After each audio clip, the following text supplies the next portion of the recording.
전 시간 강의 들으니까 뭉클하시죠? 네. 저도 카톨릭 신자이기 때문에, 예, 울드마 톤스 보면서 저희 그때 성당에, 제가 여의도 성당을 다니거든요. 남수단 쪽에 있는 분들이 오셨었어요. 근데 그분들이 키가 굉장히 크더라고요. 그 연대도 이제 가서 강의도 듣고 막 그랬었던 것 같은데, 그래서 우리 이태수 신부님 보면서 또 이렇게 재단도 만들어지고, 리더십 과정도 있고, 그래서 제가 아시는 분이 이제 스웨덴에서 한 26년 교편을 잡고 있고, 원래는 이제 이태석 그 리더십에서 강의를 주도하려고 그러셨다가, 이게 뭔가 이게 좀 어긋나가지고, 그분은 지금 이제 양양자 의원이 창당한 그 한국의 희망이라는 당에 정치학교가 내일 아마 오픈할 거예요. 거기서 한 10주간 프로그램이 있는데요. 거기서 강의를 맡아서 하게 됐다고, 이 우리 구도한 PD랑 같이 원래 하기로 돼 있었었는데, 못했다는 얘기를 많이 하고, 저도 그래서 매년 스웨덴을 갔었었어요. 가면서 이제 거기 스웨덴에 있는 사람들을 만나고 하면은 우리가 상상하지 못했던 여러 가지 그 광경을 보게 되죠. 국회의원인지 아니면은 뭐 저 사람은 일반 근로자라고 얘기를 하고 있지만은 정말 스웨덴의 의원들 같은 경우는 보좌관이 없어요. 그 자기가 다 해야 된다. 그런데도 EU에서 1인당 의원들이 그 법안 발의하고 만든 거에 1위예요.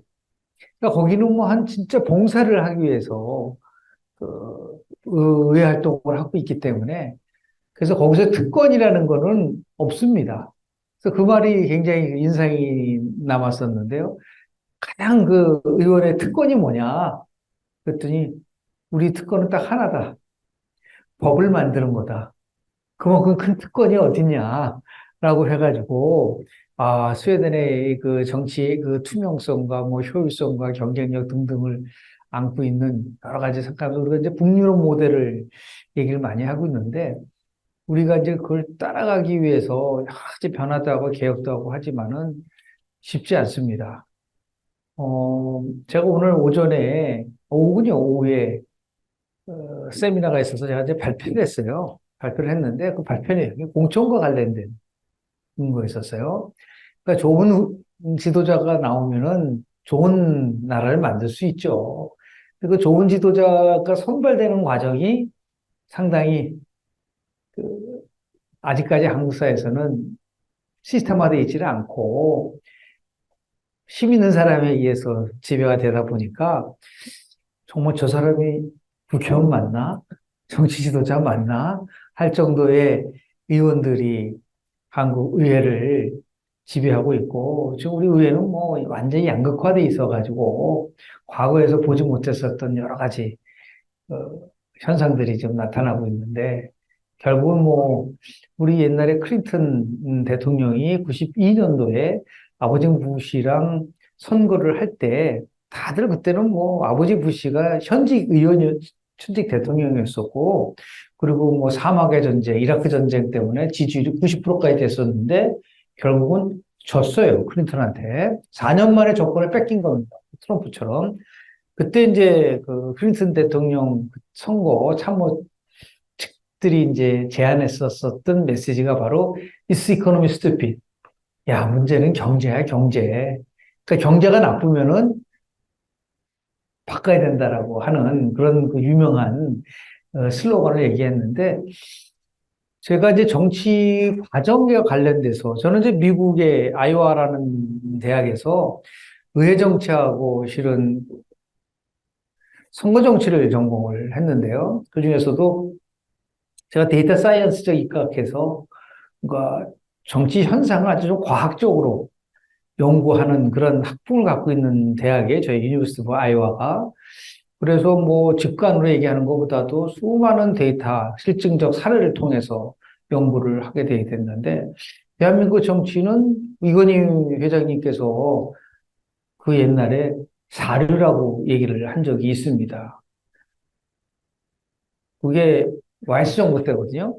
그러니까 경제는 이주고 행정은 삼류고 정치는 사류다 해가지고 그 말들에 굉장히 곤혹을 치렀었었는데 지금은 오류가 된 것 같아요. 오히려 더, 이제 더 낮아지고 있는데, 그래서 결국은 이 리더십 문제입니다.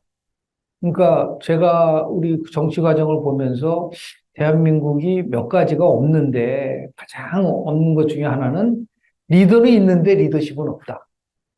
그렇죠? 리더는 많잖아요. 근데 실은 리더십은 없는 거거든요. 더 나가서 공학이 있는데 철학은 없습니다. 그게 철학의 빈곤이거든요. 의원들 만나보고 얘기를 하고 그러면 내가 왜 정치를 하는지 등등에 대한 것들이 잘 안 보여요. 그리고 더 나가서 꿈과 비전이라는 것에 대해서 수없이 얘기를 하고 있지만은, 그러니까 국민을 감동시키고 설득하고 이건 너무 많이 들었잖아요. 그런데 실제로 리더십에 대해서 얘기를 많이 하지만 리더십이 뭐냐라고 물어보면은 아주 다양하죠. 정치가 뭐냐고 수없이 많은 말이 나오는 것처럼 리더십이 뭐냐라고 물어보면 여러 가지 대답이 있을 수는 있겠으나 공통의 목적을 달성하기 위해서 서로 상호 영향력을 발휘하는 과정. 공통의 common goals, 공통의 목표를 달성하기 위해서 리더나 추종자가 서로 상호 영향력, 인플루언스 문제거든요. 리더십은 인플루언스, 영향력에 관련된 문제인데요. 를 하는 과정이다. 근데 사람들은 상당히 많은 분들은 가장 그 큰 혼돈이 뭐냐면 권력과 리더십에 대한 개념을 혼돈하고 있다. 여기가 물어보고 싶은 거예요, 제가요. 리더십이 발휘되기 위해서는 권력이 있어야 되나? 있어야 된다고 얘기를 많이 하죠. 근데 거꾸로 권력이 없어도 리더십은 발휘할 수 있습니다. 그러니까 우리 1945년도에 해방이 되고 나서 백번 김구 선생님께서 기억하셨어요. 그 당시에 백번 김구 선생님은 아무런 권력이 없었어요. 그렇죠? 그러나 백번 김구 선생님을 따르는 많은 분들이 있었잖아요. 그 보이지 않는 힘이죠. 레퍼런스 파워라고 얘기를 하는데, 그래서 이 권력과 리더십에 대한 개념을 일단은 정확하게 이해를 해야 된다. 그래서 권력이나 리더십이나 다 인플루언스, 영향력을 발휘하는 과정인데, 권력은 상당히 네거티브한 영향력이에요. 인플루언스고, 그리고 리더십은 파서티브한 리더십입니다. 인플루언스예요. 그러니까 다시 얘기해서 이렇게 돼 있어요. 권력에서는 부정적 영향력을 행사하는 것인데, 내가 하고 싶지 않아도 하게끔 만들 수 있는 게 권력입니다. 왜? 처벌할 수 있고, 그리고 또 보상할 수도 있고 그런 거고요. 그 리더십에서는 영향력을 행사하는 것인데 영향을 받는 사람이 자발적으로 영향력을 행사하는 사람을 요구하는 방향으로 행동하도록 유도하는 겁니다. 여기서 중요한 거는 뭐냐면 자발성이에요. 강요하는 게 아니라는 거죠. 권력의 핵심은 강요하고 처벌하고 지시하고 통제하는 겁니다. 그런데 반해서 리더십은 그렇지 않아요. 설득하고. 우리 아까 말씀은 섬김이라는 리더십도, 서번트 리더십도 얘기를 하고요. 그렇죠? 우리가 얘기하는 거는 내가 열심히 섬기면 그 상대방도 거기에 맞춰서 움직이는 거예요. 자발적으로. 완전히 다른 개념이죠. 그래서 리더십을 발휘하기 위해서 권력을만 사용하려고 할 때 그 리더십이 실패합니다. 어느 일정한 부분은 갈 수가 있어요. 그러나 이 리더십이 갖고 있는 지속성이라든지 리더십이 갖고 있는 effectiveness, 효과성에 관련돼서는 권력에만 의존해서는 안 돼요. 근데 대부분 어떻게 되죠? 대통령이 되는 순간 다들 대통령의 리더십이라는 얘기를 많이 하잖아요. 그런데 우리 대한민국의 대통령에 대한 평가를 해보면은 나중에는 다 지지율이 낮거든요. 한때는 막 90%까지 올라갔다가 어떤 때는 막 추락하고. 왜 그렇게 되는 거지? 힘을 무자비하게 일방적으로 발휘를 하려고 했기 때문에 안 되는 거죠. 그래서 지금도 마찬가지고 이전도 마찬가지고 이 대통령에 대한 리더십에 대한 연구를 해보면은 persuasion, politics is coalition 마찬가지로 최근에 presidential power라는 거는 바로 persuasion, 그 설득에서 나오는 거다. 국민들에게 진솔되게 얘기하고 그렇게 하면서 감흥을 주고 감성적 소통을 할 수 있어야지만이 되는 거죠. 근데 우리는 이제 그런 부분들이 상당히 이제 부족하고 그리고 또 하나 이제 그 리더십과 관련돼서 우리가 가질 수 있는 부분들이 있는데 어, 보통 이제 우리가 리더십을 얘기를 할 때 두 종류를 이렇게 나눠요. 하나는 우리가 많이 쓰는 거는 변혁적 리더십이라는 말을 쓰거든요. 이 변혁적 리더십이라는 건 트랜스포메이셔널 리더십이라고 해서 기존에 있었던 걸 변화시키려고 하는 거를 얘기를 하는 겁니다. 그 다음에는 그냥 뭐 그때그때 일어난 일에 대해서 대충대충 처리하고 뭐 그렇게 크게 고민하지 않는 그런 리더십을 보통 트랜잭셔널 리더십이라고 얘기를 합니다. 그럼 트랜스포메이셔널 리더십을 발휘했었던 사람들한테는 가장 중요한 게 지도자가 강한 도덕성을 갖고 있고 예리한 역사의식, 저항하기 어려운 설득력, 누구나 시구하는 미래의 비전, 그리고 신궁을 울리는 상징성이 포함되어 있다. 제가 지금 5가지 정도 얘기를 하고 있는데요. 저 중에 단 하나만 갖고 있어도 그 리더에 대해서 사람들은 어텐션 합니다. 강한 도덕성이 있어야 되죠. 예리한 역사의식을 갖고 있어야 되죠. 저항하기 힘든 설득력을 갖고 있고, 그리고 더 나아가서 누구나 실현, 꿈과 미래에 대한 비전이 없는 리더는 그건 MT, 공허합니다. 그리고 더 나아가서 우리가 많이 얘기하는 심발릭 머니플레이션, 상징성을 갖는 걸 얘기를 하는 겁니다. 미국 애리조나주에서요, 클린턴 대통령이 2011년도 대통령 했을 때 총기 사건이 났어요. 그때 애리조나 주에 있는 하원 의원하고 이 마켓에서 나오는데 누군가가 그 의원을 향해서 총기 난사를 했습니다. 근데 그 의원 여성분이죠. 기퍼스라는 여성 의원인데 관통을 했어요. 그런데 그분은 기적적으로 살았습니다. 기퍼스 의원은. 근데 그 주변에 있었던 사람도 희생을 당했는데 그 중에 9살 먹은 아이가 희생됐어요. 그런데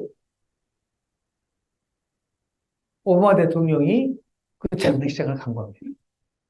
가서 그 연설했는데 그 유명한 51초간의 침묵을 한 겁니다. 연설하다가 딱 51초 동안 아무 말도 안 한 거예요. 전 국민들이 지금 바라보고 있는데. 우리 민주주의가 여성이 크리스티나 있었거든요. 크리스티나가 상상할 수 있는 나라가 되기를 바란다고 얘기를 하면서 51초간 아무 얘기도 안 한 거예요. 그 침묵이 결국은 소통이에요. 역설적으로. 어마어마한 연설이라고 사람들한테 칭찬받았거든요. 신금을 울리는 거죠. 이 신금을 울리는 상징성이 돼 있었고. 그리고 뭐, 그런 면에서 보면 오바마 대통령이 탁월한 걸 갖고 있어요. 또, 흑인이 희생되자마자 내려가서 같이 어메이징 그레이스를 자기가 먼저 부르고 말이죠. 이런 것들을 얘기하는 거거든요. 그런데 이런 변혁적 리더십을 행사될 때 국가와 지도자의 관계는 훨씬 높은 차원으로 끌어올릴 수가 있는 거죠. 우리는 뭐 대통령이 아니기 때문에 그거 별로 신경 앞으로 대한민국을 위해서 일할 수 있는 지도자가 되시려고 한다면 이걸 항상 우리가 염두에 두어야 된다라는 말씀을 좀 드리고요. 실제로 보면은 거래적 리더십은 뭐 미래를 내다보고 조직의 방향을 제시한다기보다는 그때그때 일어나는 현안을 처리하는 데만 매몰됐기 때문에 경우에 따라서는 거래나 타협을 통해서 일을 성취하려고 하는 그런 리더를 얘기를 합니다. 좀 구체적으로 말씀을 좀 드릴게요. 미국 대통령이 지금 미국에 독특하게 루즈벨트 대통령은 4번 대통령을 했어요. 그런데 미국은 4번에도 한 대를 칩니다. 그러니까 지금 바이든 대통령의 46대 대통령이에요. 그러니까 지금까지 46명의 대통령이 있었다는 겁니다. 그렇죠? 그래서 미국 역사학자들한테 이제 바이든은 이제 나중에 이제 평가를 하겠죠. 미국 대통령 중에서 가장 위대한 대통령이 누구냐 물어보면 공통적으로 나오는 사람이 2사람입니다. 링컨 대통령, 그리고 루즈벨트 대통령이에요. 이 두 대통령을 우리가 통상적으로 얘기할 때 트랜잭셔널 리더십이 아니라 트랜스포메이셔널 리더십이라고. 우리 링컨 대통령과 관련돼서는 사람들이 굉장히 많은 오해를 하고 있는데, 노예를 해방하기 위해서 남북전쟁을 일으켰나요? 자, 그렇게 하고 있어요, 사람들이. 아니에요. 노예 해방은 바이 프로덕트, 부산물이고, 왜 전쟁을 일으켰냐면, 미국을 하나로 통합하기 위해서 전쟁을 한 겁니다. 완전히 다른 개념인 거예요. 그래서 지금 미국을 예칭할 때, The United States of America, 미 합중국이라고 그러잖아요.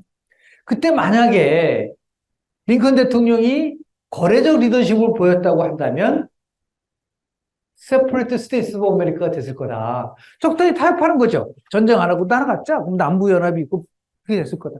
아니다. 그 강한 역사의식을 갖고 있는 거죠. 그리고 전쟁을 치르서라도 미국을 하나로 통합해야 된다라고 하는 이런 이제 강력한 자기 나름대로의 의지와 그리고 비전과 철학이 있었기 때문에 가능한 거라고 보는 거죠. 루즈벨트 대통령은 왜 이제 1932년도 선거에서 후보라고 하는 현직 대통령을 물리쳤어요. 그리고 네 번 이제 대통령이 됐는데, 그 당시에는 뭐 잘 아시다시피 대공황이었었거든요. 그때까지만 해도 미국에서의 전통은 뭐냐면 스몰 가버먼트. 정부의 역할을 정부가 개입해서는 안 된다. 그런데 이렇게 대공황이 와 있는데 무슨 놈의 스몰 가버먼트냐. 빅 가버먼트로 가야 된다. 케인즈연 이코노믹스에 의해서. 그리고 엄청난 대형 프로젝트 시작하지 않습니까? 그래서 나온 게 뭐냐면 뉴딜. 새로운 거래죠. 뉴딜 하고 있는데 무슨 거래냐. 그동안 정부하고 국민하고의 관계 속에서 했던 거를 새롭게 만들어서 적극적으로 가지고 가야 됩니다. 그 이후로 한 30년간을 미국이 결국은 극복을 하고 최강의 나라를 되는 데 있어서 역할을 했었던 대통령으로 기억받고 있기 때문에 결국은 변혁적 리더십이라고 해야 돼요. 저는 우리나라 대통령 중에서 세 사람을 변혁적 리더십이라고 저는 봐요. 하나는 박정희 대통령을 저는 변혁적 리더십의 가장 핵심이라고 저는 봅니다. 뭐 절대 빈곤 시대 속에서 어떻든 간 산업화를 이루고 하는 그분을 상징하는 가장 좋은 표현이 있어요. 내 무덤에 침을 뱉으라는 거 아니에요? 그 정도로 나는 나의 혁신과 요지를 가지고 대한민국의 산업화를 위해서 애썼던 사람이고, 뭐, 07과삼이라는 표현도 많이 쓰죠. 과도 있고, 공도 있고. YSDJ는 뭐, 평생을 민주화, 투쟁을 하면서 가져갔었던 분들인데, 링컨이나 박근혜 문재인 대통령, 저는 거래적 리더십이라고 봐요.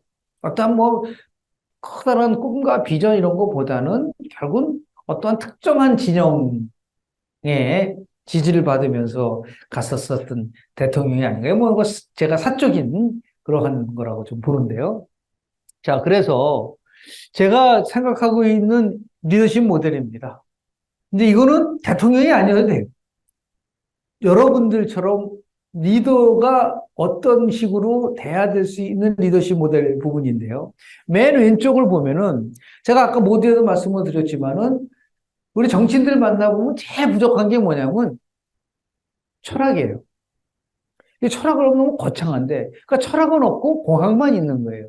야, 요걸 이렇게 하면은 어떻게 표를 얻고, 요렇게 하면 우리가 선거에서 승리할 수 있고, 다 그런 부분을 생각하는 거죠. 그래서 더 얘기해서, 그러면 당신은 왜 국회의원이 됐느냐? 또는 앞으로 대한민국을 어떻게 끌고 갈 것이냐에 대한 부분에 대한 진지한 부분들을 물어본다고 한다면은 좀 약한 것 같아요. 그래서 제일 먼저 이 철학, 사유체계를 어떻게 형성하느냐에 따라서 결국은 그레이 리더가 될 수 있고 노멀한 리더가 될 수 있고 애무노멀한 리더가 될 수 있습니다. 세 가지 유형이죠. 위대한 지도자, 평범한 지도자, 그리고 이상한 지도자 세 명이죠.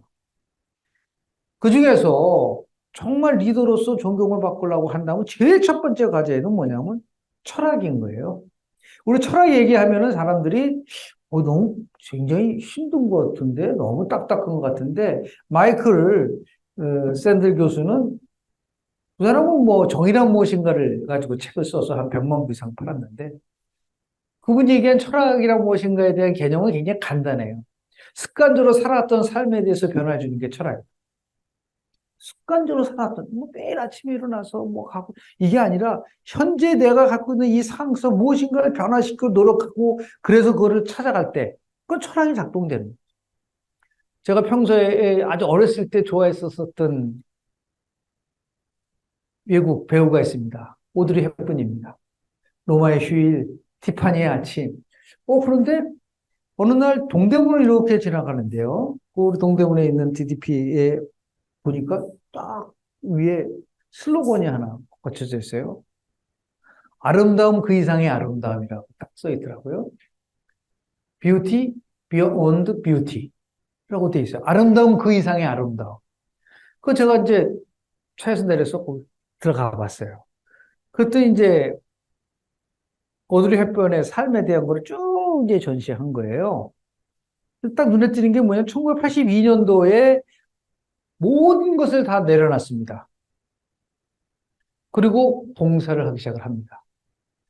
아프리카, 소말리아, 또 뭐, 오지 같은 데 가서. 아프리카, 소말리아 가서 어린아이랑 이렇게 찍은 사진이 유명한 사진이거든요. 영양실조에 걸리는 게 아이를 보는. 근데 그분은 일찍 돌아가셨어요. 오드리 헵번 제가 알기로는 64세에 대장암으로 돌아가셨는데, 끝까지 봉사활동을 하면서 가져갔어요. 그래서 그 얘기를 듣고 있다가 오드리 헵번이 두 번 결혼했는데요. 첫 번째 결혼한 사람은 감독이랑 결혼했는데 그 첫 번째 결혼하고 해서 난 아들이 지난 2014년도 세월호 사건이 났을 때 기억의 숲을 만들자고 해서 주도했던 사람이 그 아들입니다. 두 번째 결혼한 사람은 이태리 의사였어요. 의사랑 결혼했는데 그 아들은 지금 뭐 하냐면 오드리 헵번 칠드런 하스피털 미국에 네 개가 있어요. 뉴저지에 있고 저쪽 LA에도 있고 등등 있는데 이분이 온다는 거를 제가 들었어요.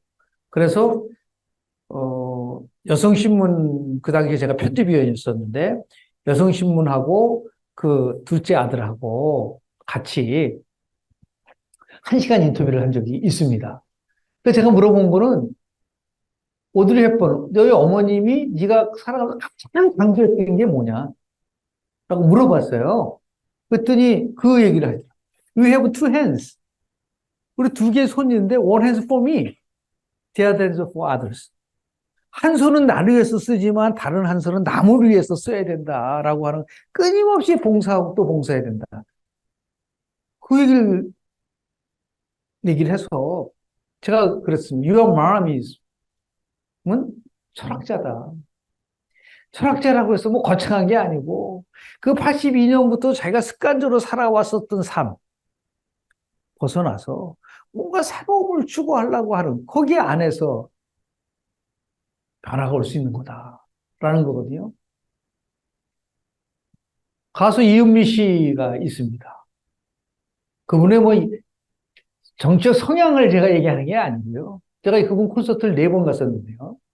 처음 콘서트는 대학로에서 갔는데 작은 공간이었는데 그 멤버의 디바가 그 무대에서 계속 저를 쳐다보더라고. 그래서 이상하다 그랬더니 왜 그러나 그랬는데 알고 보니까 다른 사람들은 다 이렇게 행동을 하는데 제가 팔짱을 다 쥐고 앉았으니까 너 뭐 하냐는 거죠. 예? 상을 보고 나도 같이 이렇게 한 적이 있었었는데 벼랑간 모든 활동을 중단했어요. 2년간 연애 활동을 중단한 적이 있습니다. 물어봤어요, 나중에. 왜 중단했? 계속 반복적으로 삶을 살다 보니까 이런 생각이 들더래요. 나에게 노래란 뭐냐? 나에게 노래란 뭐냐? 아니, 근본적인 질문을 자기가 던졌다는 거예요. 나는 왜 노래를 하는가? 나는 아주 기본적인 질문을 던지면서, 야, 내가 너무 똑같이고 반복적인 루틴한 거에 대해서 벗어나야겠다고 던지고, 2년을 이제 청바지 입고, 시장도 돌아다니면서, 그러면서 사람을 만나고 컴백을 합니다. 컴백했을 때 KBS 이제 파워 인터뷰를 통해서 그 사람 인터뷰 내용을 들어보니까, 이런 거더라고요. 그러면서 2년 동안 느끼면서 내가 다시 노래를 해야 되는 이유를 제가 찾았다는 거예요. 나는 내가 이 노래를 통해서 아주 고통받는 사람한테 조금이라도 힐링을 줄 수 있다면 나는 나의 노래를 부르겠다. 라고 결론이 내려지더라는 거예요. 그러면서 자기가 컴백할 때의 리사이트를 거창하게 무슨 뭐 우리가 얘기하는 저 주경기장, 월드컵 뭐 주경기장이라든지 큰 대행사 안 하고 서울의 25개 구청장에서 구에서 운영하고 있는 구청에 있는 하나의 문화체육관 가서 했다는 거죠. 언제든지 와서 자영업하시는 분이든 와셔서 이 노래를 즐기라고 얘기하는 부분. 장한나라는 사람이 첼리스트예요. 로스트로보비치의 제자입니다. 이 장한나는 사람들은 정말 주옥 같은 첼리스트죠. 이 사람 하버드 대학교 나왔거든요. 하버드 대학교 음악과가 아니에요. 그래서 철학가입니다. 그 철학과 출신이에요. 그 저한테 물어봤어요. 당신 왜 철학을 갔느냐? 이 철학적 사유를 통해서 이게 잘 치는데 기술적인 게 아니잖아. 소통을 할 수 있게끔 하기 위해서 수없이 사고하고 노력하고 그래서 자기는 철학을 가져. 그게 철학인 거예요. 습관대로 살았던 삶을 변하고 자기가 무엇인가를 생각하고 이게 간단한 거 이게 안 서 있는데 어떻게 다른 사람을 끌어들일 수 있는 마력 같은 힘이 있을 수 있나요? 없습니다. 확신합니다. 그럼 이 철학이라는 것에 대한 것을 갖기 위해서는 세 가지가 필요한 겁니다. 제일 첫 번째 게 뭐냐? 학습이죠. 러닝 해야죠. 배워야죠. 그래서 우리가 끊임없이, 지금도 여러분들 러닝 하기 위해서 오신 거 아닌가요? 자기가 알고 있는 사고를 더 공고히 할 수도 있고, 새로운 걸 배울 수도 있고, 등등. 러닝입니다. AI만 딥러닝 하는 거 아니에요. 우리도 딥러닝을 해야 된다라는 거죠.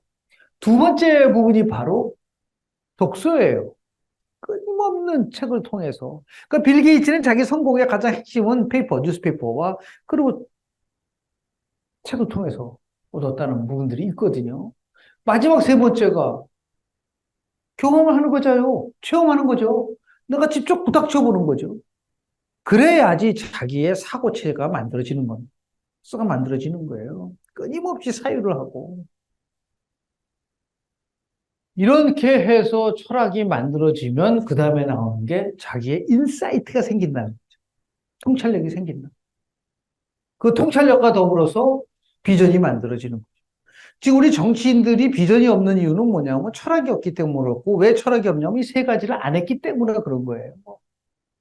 그래서 통찰력과 비전 생기면 끝나는 게 아니죠. 뭐 생각만 하고 비전만 갖고 있으면 뭐예요?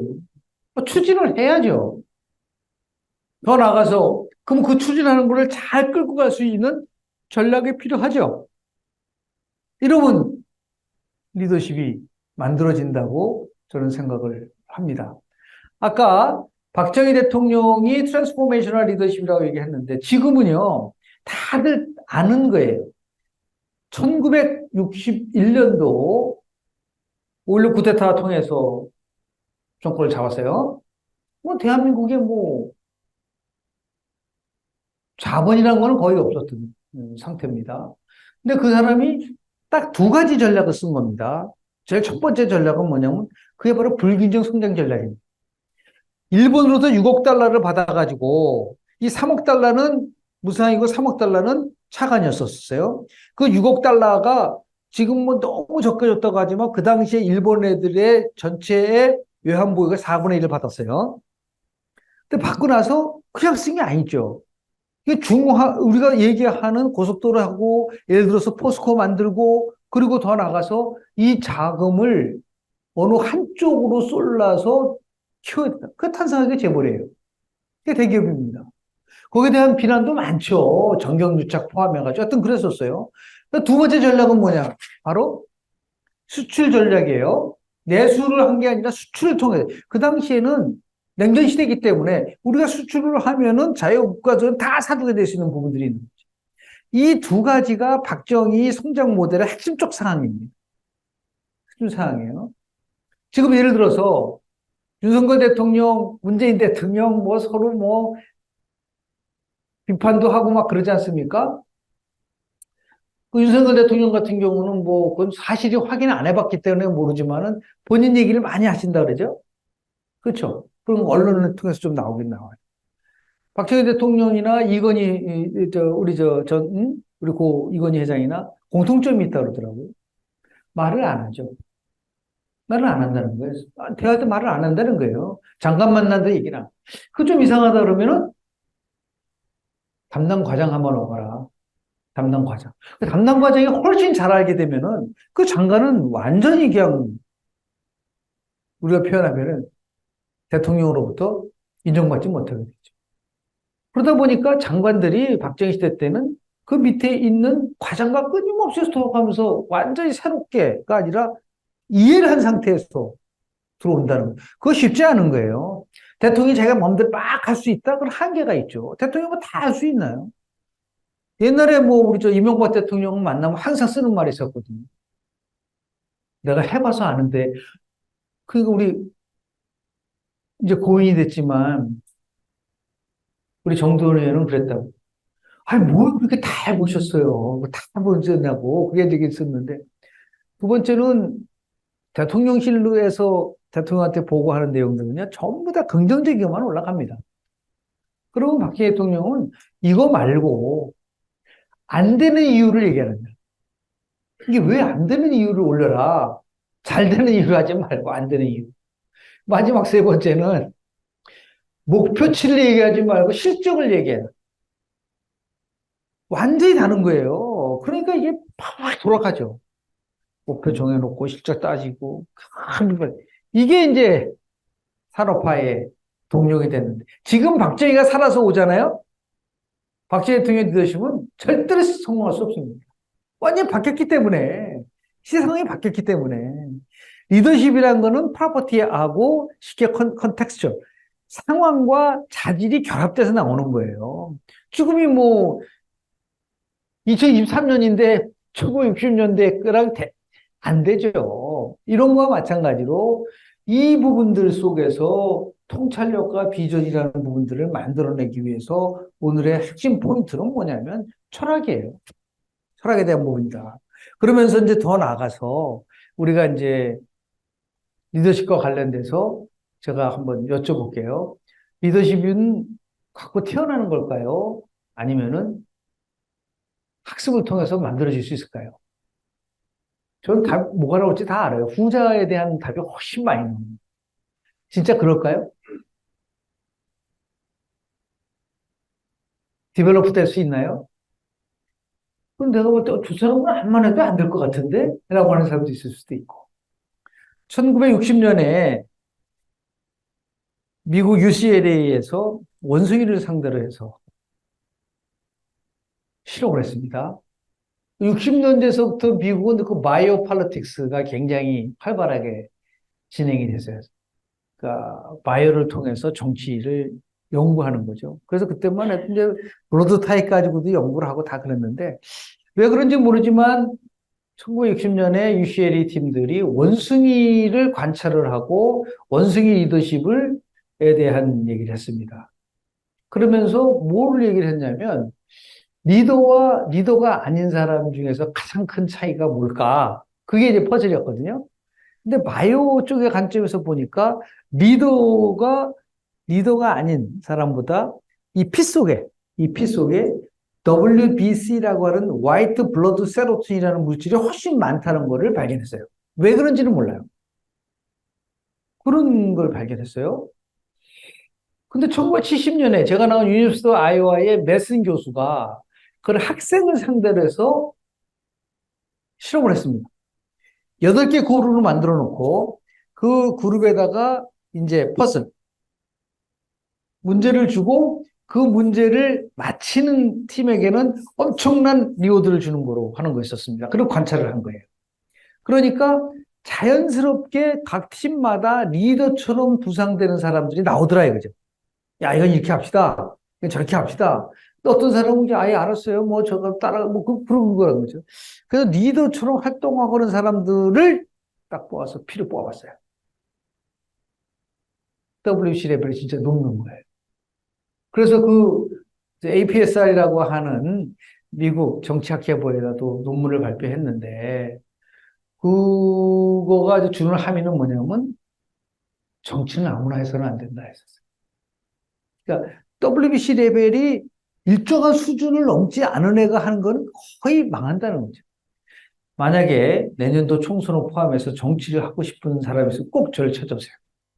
제가 피를 일단 다 뽑아보고, 아, 그냥 하지 마십시오라든지 할 수 있는 부분들이 있는데, 하여튼, 그런데 결론은 뭐냐면, 제가 이제 그때 뭐, 대학 박사과정 들어간 지 1년도 안 된 상태에서 아티클을 주면서 무조건 이 아티클을 비판하라는 거예요. 그래서 이제 제가 비판을 했죠. 아, 네 아티클은 50%는 맞고 50%는 틀린 것 같다 했더니 왜 그러냐는 거죠. 당신은 WBC라는 것이 있으면은 리더십을 발휘할 수 있고 없으면은 발휘하기 어렵다고 얘기를 하고 있지만 그 WBC가 왜 높은지에 대한 것에 대한 것들을 경험적으로가 아니라 그 이유에 대한 설명을 한 적이 있냐라는 거죠. 그리고 더 나가서 이 WBC가 아까 얘기하는 저렇게 체험이라든지 학습을 통해서 만약에 높아진다면 그거는 지금 가설이 틀린 거다. 이네이트가 아니다. 그 디벨로프 될 수도 있다라는 얘기를 한 적이 있었어요. 그랬더니 우리 그 메신 교수가 야, you're right. 참 그런 거 보면 나를 비판하는 게 아니라 네 생각이 맞네. You might be right.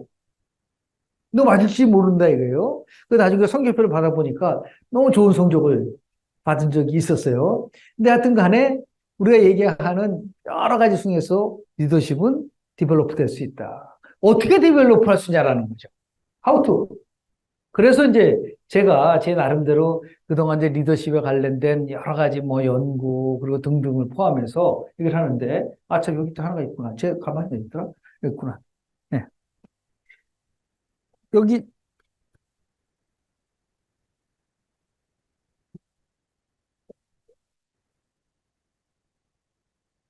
혹시 이 책 보신 적 있으세요? 존 웩셀이 쓴 리더십 불변의 법칙이에요. 그러니까 리더십을 발휘하기 위해서는 뭘 해야 되냐라는 거를 이제 쓴 책인데 이게 뭐 엄청난 500만 명의 리더를 키워낸 불후의 리더십 바이블이라고 얘기를 하고 있거든요. 근데 이거는 이론보다는 실제적으로 자기가 예를 들어서 뭐 기업들 만나고 또 조직 생활도 하고 하면서 만든 자기가 있는데 뭐 스티브 코빈이라는 거는 뭐 성공하는 사람들 7가지 습관을 쓴 스티브 코빈도 이 책에 대해서 아주 굉장하게 극찬을 했었던 거고요.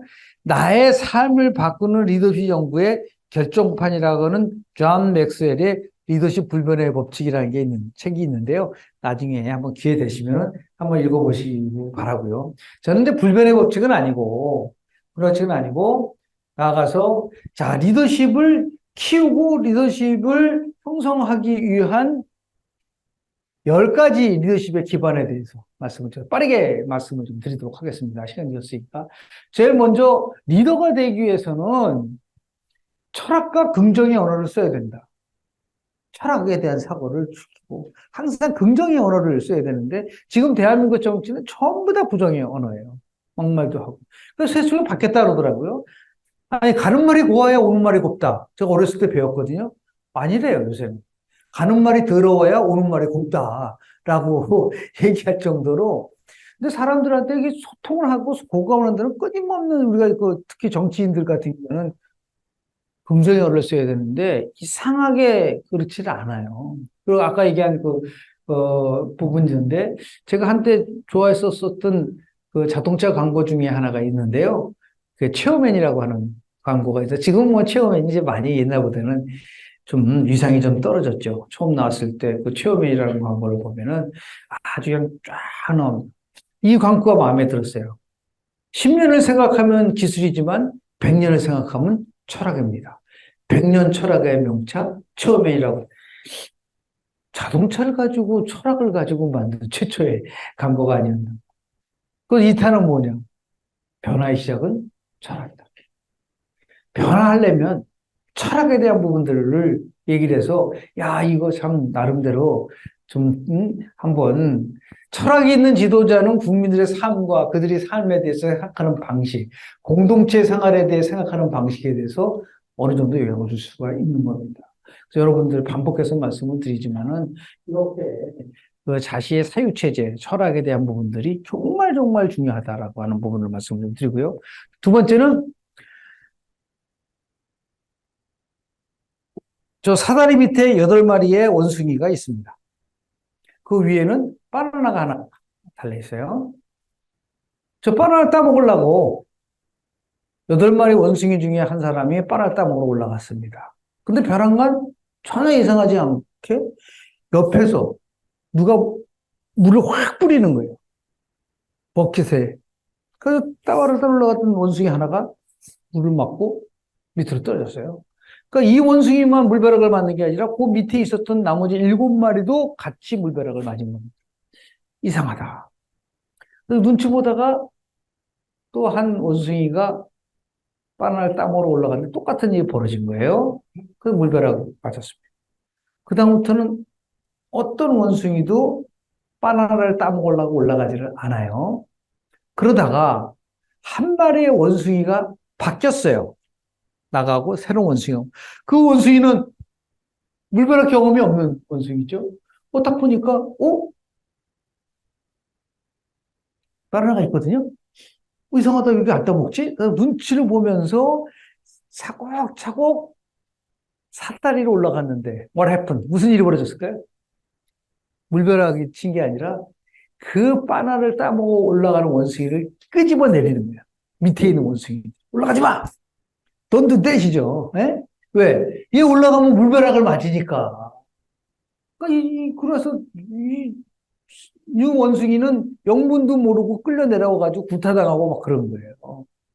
그런데 신기한 거는 그러다가 전부 다 7마리가 물벼락하고 7마리가 바뀌었어요. 그 새로운 8마리의 원숭이는 단 한 원숭이도 물벼락을 경험한 적이 없습니다. 그런데 놀랍게도 어떠한 원숭이도 바나나를 따먹으러 올라가지 않는다는 거예요. 그게 바로 조직의 문화다. 다르게 보면 다르게 보일 텐데 옛날 그 어떤 고정관념 속에서 계속 가는 거죠. 바나나는 따먹으면 안 돼. 라고 하는. 근데 우리 비일비재하죠. 우리 정치권에 한번 보세요. 이거 하면 안 되고 저거 하면 안 되고 뭐 고정관념이죠. misperception. 그런 거 아닌가요? 그러다 보니까 아, 저 사람이랑 같이 비록 우리랑 이념이 달라도 같이 얘기를 해야 돼. 안 돼, 그거는. 그렇죠? 어, 우리랑 좀 다른 고향이지만 같이 안 돼. 이런 식으로 우리 사고가 경직되다 보니까 새로운 것이 만들어질 수가 없어요. 뭔가 바뀌어 나가야 되는 거죠. 화석화된 인식 속에서 새로움을 만들 수가 있나요? 창조 리더십을 만들 수 없다라고 보는 거죠. 그래서 우리가 얘기하는 통치 비전과 철학을 성공적으로 제시할 때 국민에 영감을 줄 수 있는데 이 기존에 있었었던 그 관습, 규범 어느 정도는 존중해야 되지만 거기에 얽매여서 가져갔을 경우에는 새로움을 추가할 수가 없다. 크리에이티브니스가 없는 거죠. 그러니까 그런 부분들이 또 있을 수가 있고요. 그 세 번째는 불강불급이죠. 하나에 대해서 정말 최선을 다 해봤냐라는 거죠. 지금은 멀티플레이어가 필요하다고 말을 많이 하고 있지만 저는 꼭 그렇게 보지 않습니다. 이 부분 한번 보세요. 요 불광불급 미치지 않으면 다다르지 못한다는 거예요. 불광불급 거꾸로 얘기하면 미쳐야 미치는 겁니다. 미치지 않는데 어떻게 미칠 수가 있느냐. 한 분야에 대해서. 이게 이제 우리가 마련 얘기하는 말콤 그랜드베리 얘기하는 아웃라이어. 어느 한 분야에서 성공을 하기 위하면 최소한도 10,000시간의 법칙. 라고 그래야 된다. 일본에 보면은 아들에게 이 스시를 하는 거를 가르쳐 주기 위해서 7년간을 장사 끝나면 문 닫고 해서 배운다. 그래서 다 기록하고, 그렇죠? 기록의 문화가 만들어지고, 쉽지 않죠. 이게 이제 우리가 얘기하는 전문성을 갖춘 불강불급의 리더십, 한 분야 속에서, 그 제가 이제 이럽니다. 제가 이제 뭐 간혹 가다 기자들한테 전화도 많이 받고 등등 하는데, 우리 젊은 기자들한테 이런 얘기를 해요. 당신은 뭐에 미쳐 있는가? 하고 얘기를 한번 해봐라. 그러면은, 물론 이제 마약에 미치면 안 되죠. 어? 정말 새로운 영역에서 한번 미쳐봐라. 제가 수년 전에 핀테크를 해가지고 도대체 핀테크가 뭘까? 그래서 핀테크에 있는 전문가들을 좀 만나봤어요. 그랬더니, 야, 이거는 새로운 거구나. 근데 그 이후에 제가 이제 그쪽 IT 쪽에 있는 사람들을 많이 만나고 하면서 블록체인, 그리고 클라우드, NFT, 다오 다 거기 있는 전문가들을 만납니다. 최근에 웹 3.0 포럼이라고 해가지고 앞으로 우리가 웹 3.0 시대로 갈 때 정치는 어떻게 변화? 웹 3.0이라는 용어도 지금 뭐 보편화되어 있지 않기 때문에 그렇거든요. 정치는 정책이어야 되거든요. 그 중요한 정책과 관련돼서 뭔가 알아야지 얘기를 해야 되는 거죠. 우리가 지금 윤석열 대통령의 메시지를 빅데이터 분석하면 가장 없는 게 있어요. 산업에 대한 얘기가 없습니다. 자유, 연대, 이권 카르텔 많이 나오지만 우리가 어떤 산업을 일으켜서 디지털 산업을 일으켜서 어떤 일자리를 없어요. 그러니까 우리가 지금 경제적으로 반도체만 가지고 살 수 있나요? 제조업 중심의 것이 아니라 이제는 새로운 예를 들어서 디지털 산업도 게임 산업이 해가지고 작년에 게임을 통해 가지고 우리나라가 해외에서 들어온 돈이 6조입니다. 근데 우리 게임 코인 하면 다 나쁜 거로 보잖아요. 뭐 사양심다. 세상은 바뀌어 가고 있는데 이런 부분 속에서 나는 어느 하나에 분명히 한 번 좀 미쳐야 된다. 첨언하고 싶어요. 여러분 뭐에 미쳐 있나? 한번 묻고 싶은 그런 부분들이 있어서 그럼 그 분야에서 정말 리더가 될 수 있다고 한다면 저 사람은 뭐 정치만 하는 게 아니라 우리가 필요한 미래의 산업이라든지 미래의 예를 들어서 가치와 관련돼서도 같이 할 수 있구나. 그래야 사람들이 모이죠. 같이 얘기할 수도 있고 그런 부분도 수 있고요. 이거 뭐 배려와 존중이죠. 지금 이제 망했죠. 아쉬운데요. 제가 이제 김우중 회장님 이제 자주 뵙고 옛날부터 김우중 회장님 말씀, 근데 이분은 어우 돌아가시 전까지만 해도 지적 호기심이 굉장히 많으셨어요. 저는 만나본 적이 없었는데 연락이 왔어요. 쪽에서. 그래서 자기네 회장님이 좀 보고 싶다 그래서 또 당신네 회장이 누구냐 그랬더니 김우중 회장님이라는 거예요. 그 제가 그 대구의 김우중 회장님을 말씀하시는 거냐? 그랬더니 맞대요. 그래서 호기심이 생겨서 뵀습니다. 그거 뵀는데 하여튼 뭐 그 연배신데도 불구하고 1년에 30명씩 뽑아서 베트남에서 훈련을 시켰어요. 1년간 훈련을 시키는 겁니다. 거기서 끝나고 나면 이제 베트남에 있는 한국 기업에다 다 이렇게 충원을 시켜줬었던 분이신데요. 근데 그때 대우가 정말 잘 나갈 때 대우에 있는 종사하시는 분을 상대로 해서 조사를 했어요. 어떤 서베이를 했냐면 리더십이 발휘되기 위해서 가장 중요한 게 뭐라고 생각하느냐? 라고 이제 대우에 있는 구성원들한테 물어봤거든요. 가장 나온 대답이 뭐냐? consideration이에요. 배려입니다. 배려. 이 배려에서 큰 배려가 아니라 작은 배려도 사람들한테 감동을 줄 수 있는 거죠. 여러분들 누군가 만났어요. 저녁에 이제 좋게 보내고 그 다음날 아침에 그분한테 전화를 하셔서 잘 들어갔냐. 요새는 좋잖아요. 메시지 있었고. 옛날엔 그런 뭐 이렇게 카톡 그런 것도 없었으니까. 그거 잘 하시는 분이 있어요. 그분은 반드시 연락을 합니다. 잘 들어갔냐를 포함해서. 그 작은 것 같지만 제가 아시는 중소기업의 한 사장님은 하는 일이 제일 중요한 일이 뭐냐면 사원 벌스데이 되면 아침에 전화합니다. 해피 벌스데이 얘기를 하고 그리고 사모님한테 정말 고맙다고 얘기를 하고 이 작은 것 같죠. 제가 잘 아는 우리 이디야 커피의 문창기 회장도 그런데요. 그분은 매달 한 달에 한 권씩 자기가 같이 있는 쪽에다 책을 선사합니다. 독감을 쓰라는 게 아니고 이 책 참 좋으니까 한번 읽어보라고. 그게 컨시더레이션이에요. 그건 뭐 거창한 게 아닙니다. 근데 우리 쉽지 않죠. 아까 마지막에 마태복음에서 나온 하자는 사람한테 해주는 것이 나한테 해주는 거다. 그게 컨시더레이션이에요. 그게 배려 아닙니까? 근데 그런 부분들하고 리스펙트, 상대방에 대해서 존중. 이 존중 속에서 더 핵심은 뭐냐면 겸손입니다. 제가 아까 얘기한 우리 정두원 의원이 경기고등학교 출신인데 이 경기고등학교 출신들 중에서는 아주 굉장히 잘 나간 사람들이 많나 봐요.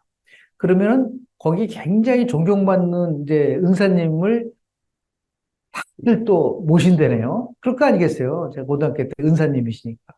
근데 그 은사님이 오셔가지고 딱 평가를 한대요. 쟤는 저 자리가 끝이다. 저놈은 더 잘 나간다. 정확하다는 거예요. 100%.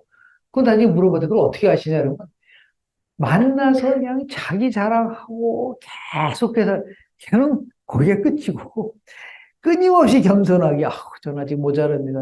선생님의 도움 더 받아야 되고 이렇게 했는 애들은 올라갈 수 있구나.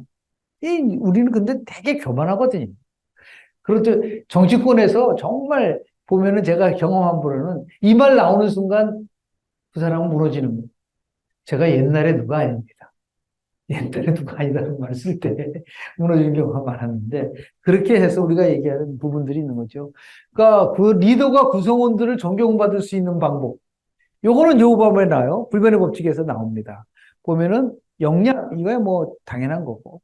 구성원들에 대한 배려와 존중, 그런 용기, 어떠한 위기에 처했을 때 리더가 앞장서서 그걸 끌고 가야지. 그렇지 않습니까? 더 나가서 성공 경험이 있어야 되고, 조직에 대한 충성심이 있어야 되고, 구성원들의 가치를 같이 한가 향상시키는 거죠. 이런 것들이 이제 필요한 부분. 그다음에 이제 가치에 기반으로 둔 리더십. 이거는 노스웨스턴 대학의 해리 프레이머가 얘기한 가치 기반의 리더십의 4대 원칙으로 자기 성찰, 균형, 진정한 자신감, 진정한 겸손을 얘기를 했습니다. 또가 나오잖아요. 반복적으로요. 그래서 보면은 자기 성찰이라는 거는 자기가 가치관이 뭔지, 가장 중요한 게 무엇인지를 인식을 하지. 이게 제일 기본인 거죠. 이런 부분들이 있고, 균형은 자신과 정반대 뜻을 가진 사람들의 다른 관점을 포용할 수 있느냐 부분들이고요. 그 진정한 자신감이라는 것은 나 이거 하면 안 돼. 끊임없이 뭔가를 추구할 수 있다라고 하는 그런 자신감과 더불어서 이 겸손함을 가져야 된다라는 거가 있을 수 있는 거고요. 리더십의 토대는 신뢰죠. 그 신뢰라는 거는 뭐 누가 다 아시다시피 신뢰를 이루면 영향력을 발휘할 수가 없지 않습니까? 근데 네 가지를 얘기를 해요. 리더는 실은 이제 이것도 뭐 우리가 이제 그 선거를 할 때 후보자의 개인에 대한 평가를 할 때 수많은 개인의 자질이 있잖아요. 그 자질을 가지고 분석을 해보니까 두 가지로 딱 축약이 된다고 얘기를 하더라고요. 조사를 해보니까, 서베이를 해보니까. 하나는 능력이에요. 컴피턴스입니다. 두 번째가 실은 인테그리티란 말을 많이 쓰는데요. 요 부분에 보면은 여기는 빠져있지만은 인테그리티가 진정성, 도덕성이라을 수도 있고요. 그 다음에 얘기하는 거가 이제 제일 중요한 게 이 캐릭터입니다. 캐릭터. 어떤 캐릭터 성품을 갖고 있느냐. 우리 지금 정치 지도자들 중에서 평가를 할 때 성품에 대한 평가를 되게 많이 하잖아요. 이런 부분들을 어떻게 자기가 끌고 갈 수가 있느냐라는 부분들. 근데 이게 벼랑과 생기진 않지 않습니까? 그럼 자신의 최고의 약점을 최고의 강점으로 바뀔 수 있고 자기의 최고의 약점을 스스로 깨달으면서 바꿔갈 수밖에 없지 않느냐 생각이 좀 드는 거고요. 이거는 제가 좋아하는 라인홀트 니부어가 얘기하는 부분이군요. 바꿀 수 있는 건 바꾸라는 거예요. 제게 바꿀 수 없는 것들을 받아들일 수 있는 평화 주시고 제가 바꿀 수 있는 것들을 변화시킬 수 있는 커티지 용기를 주시고 그리고 제게 그 둘을 기별할 수 있는 지혜 위즈덤입니다.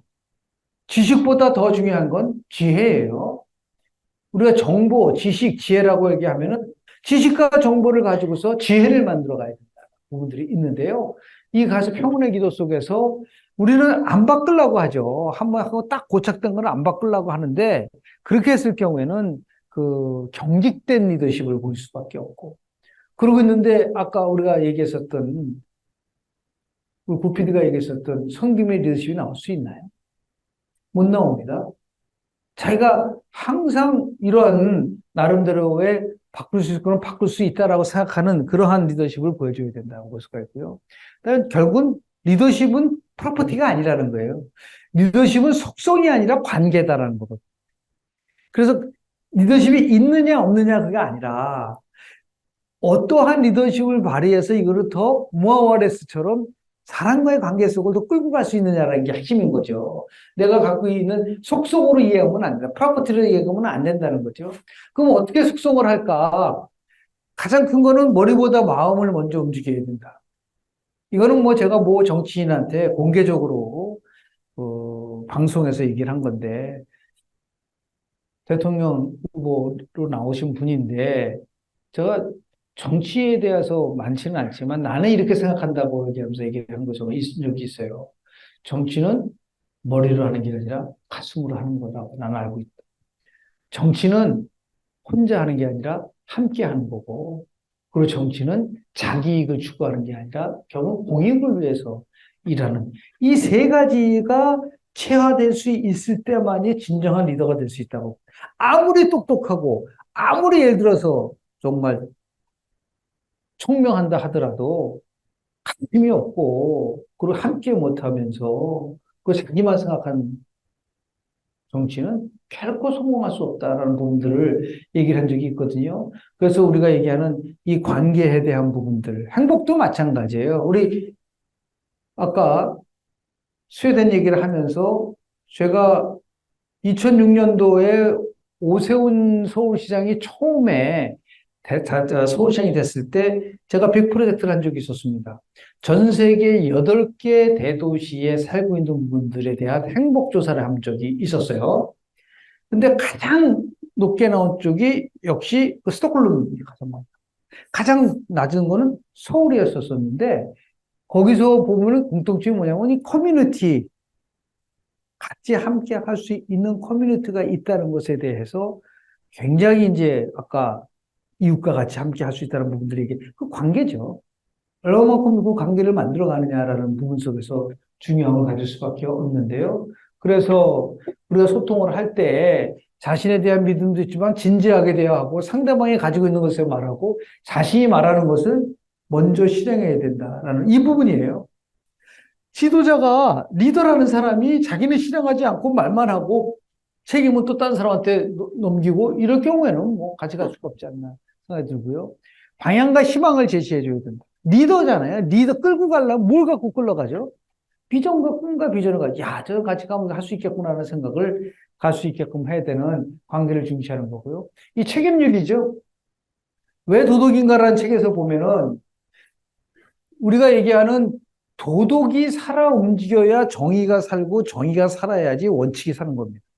우리 정치의 가장 큰 건 원칙이 없잖아요. 원칙은 얘기를 많이 합니다. 근데 대부분 다 뭐냐면 편의주적 원칙이에요. 어떤 때는 자기 편이, 자기한테 좋으면 이게 원칙이라고. 아니면은 예외라고 얘기를 하고 있거든요. 그래서 마이클 샌델이 얘기하는 왜 도덕이라는 책 속에서 가장 기본적인 것이 도덕인데, 윤리적, 도덕적 가치가 경쟁할 수 있어야 되는데 말이죠. 그래서 더 나가서 우리가 얘기하는 이 막스 웨버라고 하는 독일의 학자죠. 여기서 이제 직업으로서의 정치에서 두 가지를 얘기를 해요. 하나는 신념윤리와 책임윤리를 얘기를 합니다. 이 신념윤리 있어야죠. 정치인이 신념이 없으면 되나요? 근데 지금 우리는 신념윤리만 있으면 책임윤리가 없어도 되는 것처럼 착각하고 있는 거예요. 더 중요한 거는 자신들이 추구하는 신념만 선이라고 믿고 정작 자신의 행동에 대해서는 책임을 지지 않기 때문에 대립과 갈등에 늘어서 헤어나지 못하고 있다라는 거거든요. 한마디로 무책임에 대한 정치가 지금 대한민국을 끌고 가고 있는데 이런 의미에서 봤을 때 우리가 얘기하는 정치적 결정에 대해서 무제한 책임을 지는 태도인 책임윤리라는 것을 가지고 신념과 책임이 어떻게 돼요? 균형을 맞춰가야 되는 거죠. 힘들죠, 대부분은. 전자에만 막 얘기를 하는 거죠. 내가 선이고, 우리가 얘기하는 가치가 최고고, 이러다 보니까 결국은 대립하고 갈등할 수밖에 없는 부분들이 나오게 되는 거고요. 이 부분입니다. 우리 잠깐만 소유만 하려고 그러거든요. 해피니스, 행복이라는 거는요, 소유하고 성취에서 결정되는 게 아니에요. 행복은 저도 하나 공식을 하나 만드는데 이거로 MC 스퀘어 자승 아인슈타인이 만든 거 다 아시죠? 에너지는 질량 곱하기 속도의 제곱이에요. 이걸 가지고 만든 게 뽐폭이잖아요. 근데 H는 L 곱하기 R 제곱이라는 유명한 공식이 있는데 잘 모르더라고요. 제가 만든 공식인데. H, 해피니스는 러브, 사랑 곱하기 관계의 제곱이에요.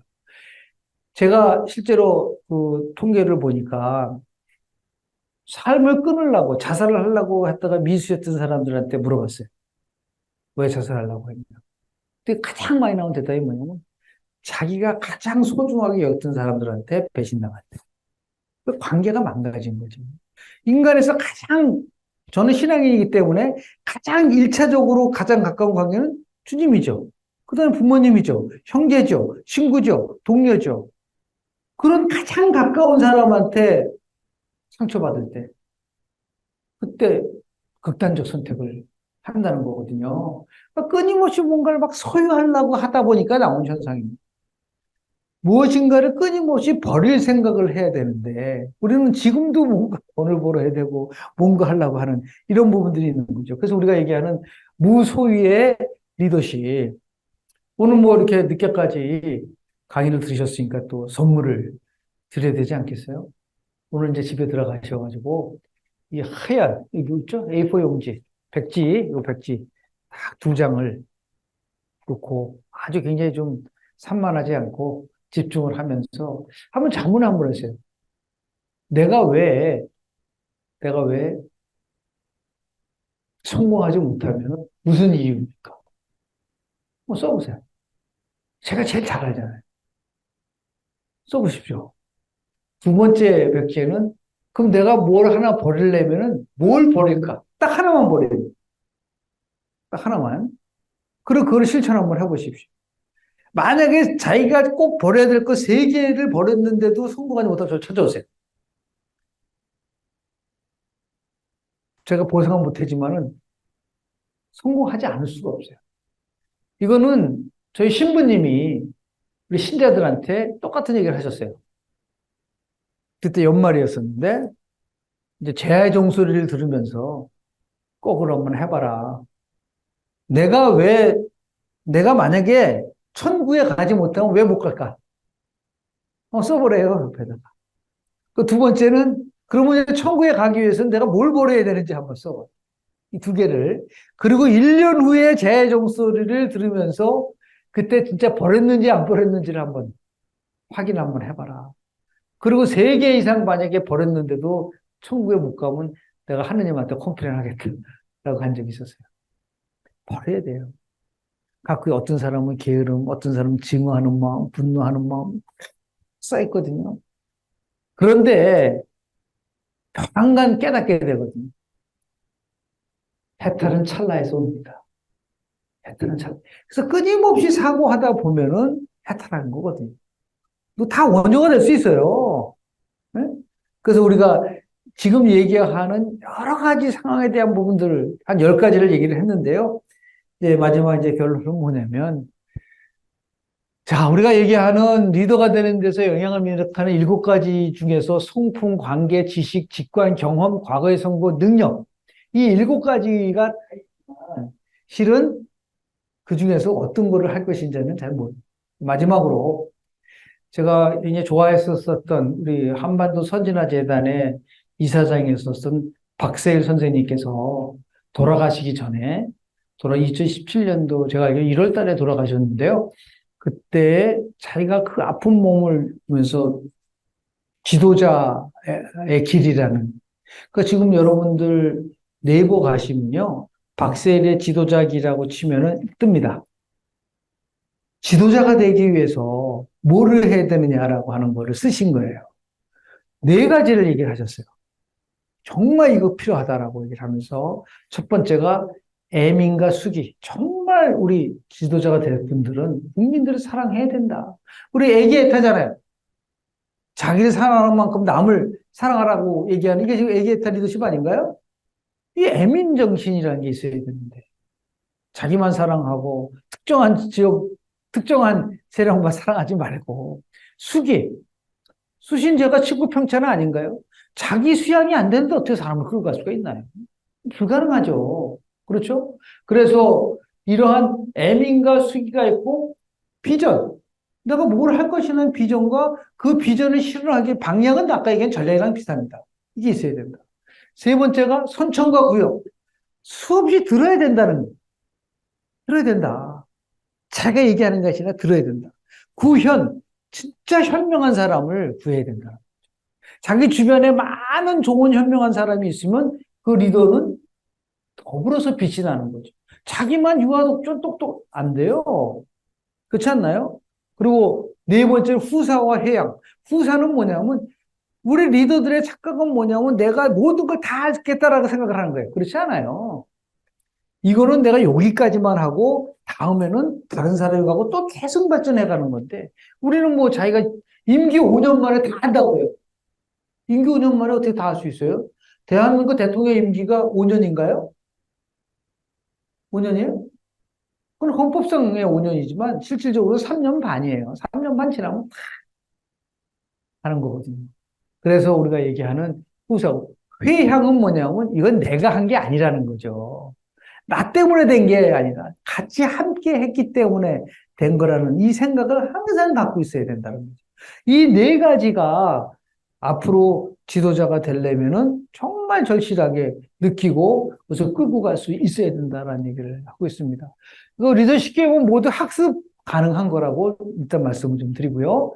실천하기 쉬운 것도 있고 어려운 것도 있지만 일부라도 내 삶과 생활 속에서 이를 적용하여 실천한다면 시간이 흐르면은 어느덧 당신은 리더가 될 수 있다라고 하는 그런 확신을 가지시고 여러분들이 그 10가지 중에서 무엇을 먼저 해야 될 거냐라고 물어보면 저는 주저없이 그는 철학이다. 정말 이런 부분에 대한 말씀을 드리면서 한마디로 우리가 얘기하는 철학의 리더십을 위해서 끊임없이 우리가 학습도 하고 독서도 하고 그 체험도 하는 이러한 삶을 살면 어떻겠나라는 말씀을 좀 드리면서 제 강의 마치도록 하겠습니다. 고맙습니다.